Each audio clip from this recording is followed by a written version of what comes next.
ಬಂದ್ಬಿಡ್ತೀವಿ ಆಶ್ರಮಕ್ಕೆ ಹೋಗಿ ಆಚೆ ಯಾರು ಬಿಡಲ್ಲ. ಓಕೆನಾ? ಬರೋದಿಲ್ವಾ?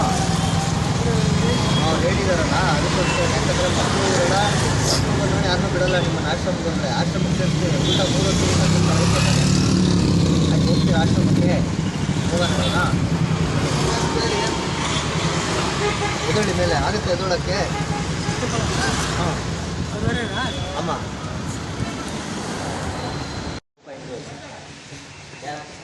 ಅವ್ರ ತಮ್ಮ ಬಂದಿಲ್ಲ ಅವರಿಂದ ಅವರೆಲ್ಲ ಲೇಟಾ? ಯಾವ ಊರಿಗೆ ಅವರು?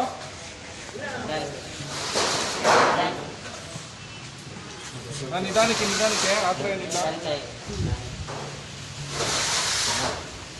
ಕರ್ಕೊಂಬನ್ನಿ ನೋಡಿ.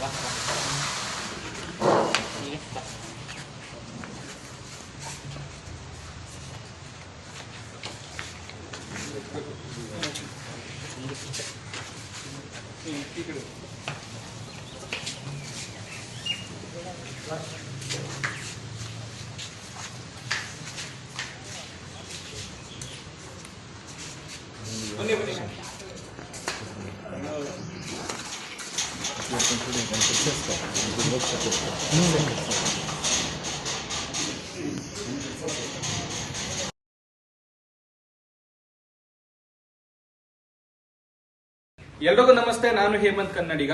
ಸ್ನೇಹಿತರೆ, ಈ ತಂದೆ ನೋಡ್ತಾ ಇದೀರಲ್ಲ, ಈ ತಂದೆ ಊಟ ನೀರು ಇಲ್ದಿರ ರಸ್ತೆಯಲ್ಲಿ ಭಿಕ್ಷೆ ಬಿಟ್ಕೊಂಡು ಜೀವನ ಮಾಡ್ತಿದ್ದಾರೆ. ಈ ತಂದೆಗೆ ಓಡಾಡಕ್ಕಾಗಲ್ಲ, ಯಾಕಂದ್ರೆ ಕಾಲಿನ ಸಮಸ್ಯೆ ಇದೆ. ಈ ತಂದೆ ಕೂತಿರೋ ಜಾಗದಲ್ಲೇ ಊಟ ತಿಂಡಿ ಮತ್ತೊಂದು ಮಗದೊಂದು ಎಲ್ಲ ಆಗ್ತಿದೆ.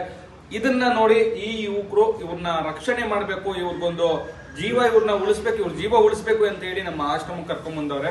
ಈ ವಿಡಿಯೋನ ಲೈಕ್ ಮಾಡಬೇಡಿ, ನನ್ನ ಅಕೌಂಟ್ ನ ಫಾಲೋ ಮಾಡಬೇಡಿ. ದಯವಿಟ್ಟು ಈ ವಿಡಿಯೋನ ಎಲ್ಲ ಕಡೆ ಶೇರ್ ಮಾಡಿ. ಯಾಕಂತಂದ್ರೆ ಇಂಥ ವ್ಯಕ್ತಿಗಳು ನಮ್ಮ ಬೆಂಗಳೂರಲ್ಲಿ ಎಲ್ಲೇ ಇದ್ರು ದಯವಿಟ್ಟು ಕರ್ಕೊಂಡ್ಬಂದು ನಮ್ಮ ಆಶ್ರಮಕ್ಕೆ ಬಿಡಿ.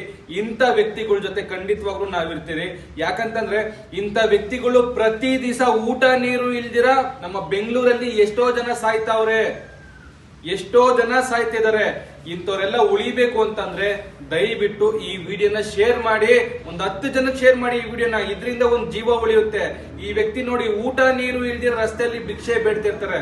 ಇದನ್ನ ನೋಡಿ ಈ 3 ಜನ ವ್ಯಕ್ತಿಗಳು ಸೇರ್ಕೊಂಡು ನಮ್ಮ ಆಶ್ರಮಕ್ಕೆ ಕರ್ಕೊಂಡ್ ಬಂದ್ಬಿಟ್ಟಿದ್ದಾರೆ. ಇದರಿಂದ ಇವ್ರ ಜೀವನ ಉಳಿತು. ಇನ್ನ ಇವ್ರ ಜೀವ ಇರೋ ತನಕ ಇವ್ರಿಗೆ ಹೊಟ್ಟೆ ತುಂಬಾ ಊಟ ಹಾಕೋದು, ಇವ್ರಿಗೆ ಆರೋಗ್ಯಕ್ಕೆ ಸಂಬಂಧಪಟ್ಟಂಗೆ ಏನೇ ಕಾಯಿಲೆ ಇದ್ರೂ ನಮ್ಮ ಸಂಸ್ಥೆ ಮುಖಾಂತರ ಇವ್ರಿಗೆ ಟ್ರೀಟ್ಮೆಂಟ್ ಕೊಡಿಸ್ತೀವಿ. ಕರ್ನಾಟಕ ರಕ್ಷಣಾ ವೇದಿಕೆ ಪ್ರವೀಣ್ ಶೆಟ್ಟಿ ಅಣ್ಣನ ಬಳಗದಿಂದ ಇವತ್ತು ನಮ್ಮ ಅಣ್ಣವರು ಕೂಡ ಬಂದು ಒಬ್ಬ ವ್ಯಕ್ತಿನ ರಕ್ಷಣೆ ಮಾಡಿ ನಮ್ಮ ಆಶ್ರಮಕ್ಕೆ ಬಿಡ್ತಿದ್ದಾರೆ. ನಿಮ್ 3 ಜನಕ್ಕೆ ಒಳ್ಳೇದಾಗಿರ್ತದ. ಇದೇ ರೀತಿ ನಿಮ್ ಒಳ್ಳೆ ಕೆಲ್ಸಗಳು ಮುಂದುವರಿಲಿ. ಈ ವಿಡಿಯೋನ ಲೈಕ್ ಮಾಡಬೇಡಿ, ನನ್ನ ಅಕೌಂಟ್ ನ ಫಾಲೋ ಮಾಡಬೇಡಿ. ದಯವಿಟ್ಟು ಈ ವಿಡಿಯೋನ ಒಂದು 10 ಜನಕ್ಕೆ ಶೇರ್ ಮಾಡಿ. ಇಂಥ ವ್ಯಕ್ತಿಗಳು ನಮ್ಮ ಆಶ್ರಮದಲ್ಲಿ ಸುಮಾರು ಜನ ಇದ್ದಾರೆ. ಇಂಥವ್ರಿಗೆ ಡೈಪರ್ ತುಂಬಾ ಅವಶ್ಯಕತೆ ಇದೆ. ನಿಮ್ಮಿಂದ ಸಾಧ್ಯ ಆದ್ರೆ ನಮ್ಮ ಆಶ್ರಮಕ್ಕೆ ಒಂದು ಡೈಪರ್ ಕೊಡ್ಸಿ. ಎಷ್ಟೋ ಜನಕ್ಕೆ ತಾಯಿ ಇರಲ್ಲ, ಇನ್ನೆಷ್ಟೋ ಜನಕ್ಕೆ ತಂದೆ ಇರಲ್ಲ. ನನಗ್ ಬೇಕು ನನ್ನ ತಂದೆ, ನನಗ್ ಬೇಕು ತಾಯಿ ಅಂದ್ರೂ ಅವ್ರು ಇವಾಗ ಬರಲ್ಲ. ಸೊ ಇಂಥ ವ್ಯಕ್ತಿಗಳಲ್ಲಿ ನಿಮ್ಮ ತಂದೆ ತಾಯಿ ನೋಡಿ. ಯಾಕಂತಂದ್ರೆ ಇಂಥ ವ್ಯಕ್ತಿಗಳು ಊಟ ನೀರು ಇಲ್ದಿರ ಇವತ್ತು ರಸ್ತೆಯಲ್ಲಿ ಪ್ರಾಣ ಬಿಡ್ತಿದ್ದಾರೆ. ನಿಮ್ಮಿಂದ ಸಾಧ್ಯ ಆದ್ರೆ ನಮ್ಮ ಆಶ್ರಮಕ್ಕೆ ಒಂದು ಡೈಪರ್ ಕೊಡ್ಸಿ, ಅಥವಾ ಈ ವಿಡಿಯೋನ ದಯವಿಟ್ಟು 10 ಜನಕ್ಕೆ ಶೇರ್ ಮಾಡಿ. ಅಣ್ಣ, ನೀವು ಭಯ ಬೀಳಕ್ ಹೋಗ್ಬೇಡಿ, ನಿಮ್ ಜೊತೆಯಲ್ಲಿ ನಾವೆಲ್ಲರೂ ಇದ್ದೀರಿ. ಇವರೆಲ್ಲ ನಿಮ್ ತರ ನಮ್ಮ ಆಶ್ರಮಕ್ಕೆ ಬಂದಿರೋರು. ಇವಾಗ ಎಷ್ಟು ಚೆನ್ನಾಗಿದ್ದಾರೆ ನೋಡಿ. ಇನ್ನೊಂದು 3 ದಿವಸ ನೀವು ರೆಡಿ ಆಗ್ತೀರಾ. ಅಣ್ಣ, ಎಲ್ಲಿಂದ ಬಂದಿತ್ತು? ಬೊಮ್ಮನಹಳ್ಳಿಯಿಂದ. ಇವ್ರು ಯಾರು? ಇವರು ಬೇಲೂರು ಅಂತ ಊರಿಗೆ ಗೊತ್ತಾಗಿತ್ತು ನಮಗೆ. ಸುಮಾರು ಒಂದು 15 ದಿನದಿಂದ ನಮ್ಮ ಬೊಮ್ಮನಹಳ್ಳಿ ಕಾನ್ಸ್ಟಿಟ್ಯೂಷನ್ ಇದ್ದಾರೆ. ಯಾರೂ ಸ್ವಲ್ಪ ನೋಡ್ಕೊಂಡಿಲ್ಲ. ಆಮೇಲೆ ಬಂದು ನಾವೇನೋ ಒಂದು 2-3 ದಿನದಿಂದ ನಾವು ಫಾಲೋ ಮಾಡ್ತಾಯಿದ್ರೆ ಊಟಗಳನ್ನ ಕೊಡ್ತಾಯಿದ್ವಿ. ಕೇಳಿದವಾಗ ಎಲ್ಲೋ ಒಂದು ಕಡೆ ಆಶ್ರಮಕ್ಕೆ ಸೇರಿಸ್ಬಿಟ್ಟು ಆಶ್ರಮದಲ್ಲಿ ಇರ್ತೀನಿ ಅಂತ ಹೇಳಿದ್ರು. ಅವ್ರಿಗೆ ನಡೆಯೋಕ್ಕಾಗ್ತಾ ಇಲ್ಲ. ನಾವೇ ಊಟಗಳೆಲ್ಲ ಕೊಟ್ಟು ಎಲ್ಲ ಇದು ಮಾಡ್ಕೊಂಡು ಆಮೇಲೆ ನಿಮಗೆ ಕಾಂಟ್ಯಾಕ್ಟ್ ಮಾಡಿ ನಾವು ಕರ್ಕೊಂಡ್ಬಂದಿರೋದು. ಎಷ್ಟು ದಿವಸದಿಂದ ನಿಮ್ಮ ಏರಿಯಾದಲ್ಲಿದ್ರು ಅವರು? ಒಂದು 15 ದಿನದಿಂದ ಇದ್ದಾರೆ. ಅಂದರೆ ಅವ್ರಿಗೆ ಯಾರು ಇಲ್ಲ ಅಂತ ಹೇಳಿ? ಯಾರೂ ಇಲ್ಲ, ಮಕ್ಕಳು ಯಾರೂ ಇಲ್ಲ. ಯಪ್ಪ ಗಾರೆ ಕೆಲಸ ಮಾಡ್ಕೊಂಡು ಇದ್ದಿದ್ದಂತೆ.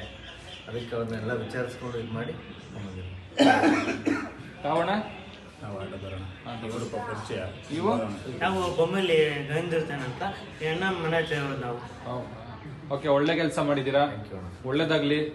ನಿಮ್ಮಿಂದ ಒಂದು ಜೀವ ಉಳಿತು ಅಂತ ಹೇಳ್ಬೋದು. ಯಾಕಂತಂದ್ರೆ ನೀವು ಅಲ್ಲಿಂದ ಇಲ್ಲಿ ಕರ್ಕೊಂಬಂದಿರ್ಲಿಲ್ಲ ಅಂತ ಅಂದಿದ್ರೆ ಊಟ ಇಲ್ದಿರ ಒಂದ್ ದಿವಸ ಅಲ್ಲೇ ತೀರೋಗ್ಬಿಟ್ಟ. ಸೊ ಆಗ್ಲೇ ಅವ್ರನ್ನ ಕೇಳ್ದಾಗ ಹೇಳಿದ್ರು ದಿವಸಕ್ಕೆ ಒಂದೇ ಸತಿ ಊಟ ಮಾಡ್ತೀವಿ ಅಂತ ಹೇಳಿ. ಭಗವಂತ ನಿಮ್ಗೆ ಎಲ್ರಿಗೂ ಆರೋಗ್ಯ ಐಶ್ವರ್ಯ ಕೊಟ್ಟು ಒಳ್ಳೇದು ಮಾಡಲಿ. ಯಾಕಂದ್ರೆ ನಿಮ್ಮಂಥ ಹುಡುಗರು ನಮ್ಮ ಸಮಾಜಕ್ಕೆ ಬೇಕು. ಇಂಥ ಎಷ್ಟೋ ಜೀವಗಳು ಉಳಿಯುತ್ತೆ. ಹಾಗೆ ಅಣ್ಣ ಯಾವ ಊರಣ್ಣ ನಿಮ್ದು? ವೇಲೂರು. ಸಂಬಂಧಿಕರು ಯಾರಿಲ್ವಾ? ಸಂಬಂಧಿಕರೆಲ್ಲ ಅವರೇ ನೋಡಲ್ಲ, ಕರೆಕ್ಟ್ ಅಲ್ವಾ? ಕೈ ಕಾಲು ಚೆನ್ನಾಗಿದೆ, ಸಂಬಂಧಿಕರು, ಹೆಂಡತಿ, ಮಕ್ಕಳು ಕೈ ಕಾಲು ಚೆನ್ನಾಗಿಲ್ಲ ಅಂದ್ರೆ ಯಾರು ಇಲ್ಲ.